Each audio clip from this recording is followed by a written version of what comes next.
దేశాన్ని పట్టి పీడిస్తున్నటువంటి సమస్యల్లో వడ్డీ వ్యాపారం ఒకటి.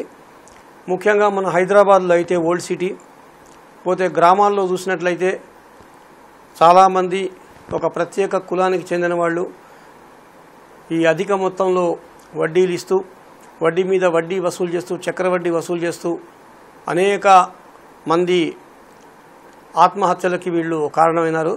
కాబట్టి మన రాష్ట్ర ప్రభుత్వం ఈ వడ్డీ వ్యాపారులను నియంత్రించడానికి ఒక చట్టం తీసుకొచ్చింది. ఇది 2002లో దీనికి అమెండ్మెంట్స్ కూడా తెచ్చారు. మరి ఈ పాన్ బ్రోకర్ అంటే ఎవడు, పానర్ అంటే ఎవడు, పానీ అంటే ఏంటి, మరి వీళ్ళు ఎంత వడ్డీ వీళ్ళు వసూలు చేయగలరు, ఎంత చేయాలి, ఎంత చేస్తున్నారు, వీళ్ళ లెక్కలేంటి, పత్రాలేంటి అనే విషయానికి వస్తే 1996-97 మధ్యన కనుక మీరు చూస్తే మన హైదరాబాద్ నగరానికి 27 కిలోమీటర్ల దూరంలో BHEL అనే ఒక ప్రాంతం ఉంది. ఆ BHEL ఫ్యాక్టరీ, ఆ ఫ్యాక్టరీ చుట్టుపక్కల కనీసం ఒక 60-70 కంపెనీలు ఈ పాన్ బ్రోకర్సు అనేక రకాల దేవీ దేవతల పేర్లు పెట్టుకొని ఈ సంస్థల్ని ఏర్పాటు చేసుకున్నారు. అందరూ కూడా 50 రూపాయలు కట్టడం, ఒక MRO దగ్గర శేరిలింగంపల్లి MRO దగ్గర లైసెన్స్ తెచ్చుకోవడం, లేకపోతే సొసైటీలో రిజిస్ట్రేషన్ చేయించుకొని సొసైటీస్ యాక్ట్ కింద రిజిస్టర్డ్ అని బ్రాకెట్లో పేరు పెట్టుకొని వీళ్ళు వ్యాపారం చేయడం మొదలుపెట్టారు. 100 రోజులు దీన్ని ఆ 100 రోజుల లోపల ఇచ్చినటువంటి సొమ్మును వీళ్ళు వసూలు చేస్తారు.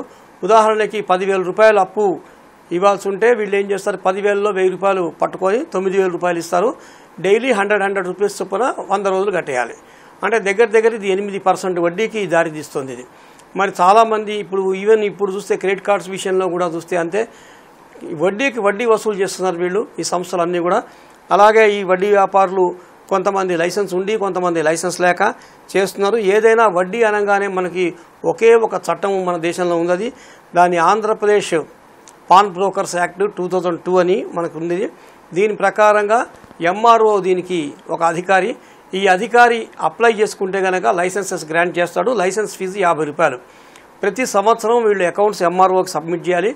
ఎవరెవరు తమ దగ్గర వస్తువుల్ని తాకట్టు పెట్టుకున్నారో ఆ తాకట్టుకి ప్రతిగా వీళ్ళు ఎంత డబ్బులు ఇచ్చారు, ఏ వస్తువు మీద వీళ్ళు ఎంత వడ్డీ వసూలు చేశారు, మళ్ళీ ఇప్పుడు వీళ్ళు సంవత్సరం దాటిపోయిన తర్వాత మళ్ళీ ఈ వడ్డీని మళ్ళీ తిరిగి రాసుకోవాలంటే పద్ధతి ఏంటి, ఒకవేళ వాళ్ళు రసీదు పోగొట్టుకుంటే పరిస్థితి ఏంటి, వాళ్ళు మొత్తం డబ్బులు కట్టేస్తే పరిస్థితి ఏంటి, మరి ఈ నగలు వీళ్ళ దగ్గర పెట్టుకుంటారా, ఈ నగలు తీసుకెళ్ళి వడ్డీ వ్యాపారులు బ్యాంకులో తాకట్టు పెట్టుకొని మళ్ళీ వీళ్ళకి లోన్ తీసుకునేటువంటి అధికారం ఉందా, ఈ విషయాలన్నీ కనుక చూస్తే చట్టంలో చాలా క్లియర్గా చెప్పబడింది. దీని కింద ఎవరైనా సరే లైసెన్స్కి అప్లై చేసుకోవచ్చు. అప్లై చేసుకుంటే MRO స్థాయి అధికారి అంటే గెస్టెడ్ అధికారి, దీని రెవెన్యూ డిపార్ట్మెంట్కి కిందకు వస్తుంది కాబట్టి ఆ రెవెన్యూ అధికారి వీళ్ళకి లైసెన్స్ గ్రాంట్ చేస్తాడు. ప్రతి సంవత్సరం దీనికి ఒక ఫీజు కట్టారు. ఆ ఫీజు పెట్టి ఆ ఫీజు కనుక కడితే లైసెన్స్ని వీళ్ళు రెన్యూ చేస్తూ పోతారు. తర్వాత వడ్డీకి ఎవరైతే వస్తువులు పెట్టుకున్నారో లేదా వడ్డీకి డబ్బులు తీసుకున్నారో వాళ్ళకు ఒక కార్డు వీళ్ళు ఇస్తారు. ఆ కార్డు మీద ఎంత డబ్బు వడ్డీకి ఇచ్చారు, ఎంత రేట్ ఆఫ్ ఇంట్రెస్ట్ ఖచ్చితంగా తెలియాలి. వీళ్ళకి ప్రతి 3 నెలలకి ఈ వడ్డీ వ్యాపారి వాళ్ళకు ఒక స్టేట్మెంట్ పంపించాలి. నువ్వు తీసుకున్నటువంటి అమౌంట్ ఇంత, దీనికి ఇప్పటికి ఇంత వడ్డీ అయింది, ఇంత కట్టావు, ఇంత బ్యాలెన్స్ ఉంది అని ఏ రేటు కింద వడ్డీ కట్టాడో కూడా ఆ రేటు కూడా దాన్ని ఖచ్చితంగా తెలియజేయాలి. జనరల్గా ఏం చేస్తారంటే వీళ్ళకి ఏం పుస్తకాలు ఉండవు, పాడుండవు. వీళ్ళు 10% వడ్డీ లేదా 15% వడ్డీ వీళ్ళు వసూలు చేస్తారు. కూరగాయల వ్యాపారాలను చూసినా, రోజు హవాలా వ్యాపారాలను చూసినా కూడా వీళ్ళు తీసుకునేటువంటి డబ్బులు పొద్దున తీసుకుంటారు, సాయంత్రం వాపసు ఇచ్చేస్తుంటారు డబ్బులు. బాంబేలో అట్లాగే ఉంది, మన హైదరాబాద్ నగరంలో కూడా ఇలాగే ఉంది. మరి ఇలాంటివన్నీ కూడా వీళ్ళు చేసేవి చాలా క్లియర్ కట్గా నేరాలు. ఇలాంటి నేరాలు చేస్తున్న నేపథ్యంలో వీళ్ళకి శిక్షలు అనేవి చూస్తే అతి తక్కువ శిక్షలే వీళ్ళకి పడేవి. మహా అయితే వీళ్ళ దగ్గర పుస్తకాలు సీజ్ చేస్తారు. తర్వాత ఆ ఏదైతే వడ్డీ వీళ్ళు అధికంగా వసూలు చేశారో ఆ డబ్బు వాపసు ఇప్పించడం తప్ప ఈ వడ్డీ వ్యాపారులు జైలుకు పోయింది ఏమీ లేదు.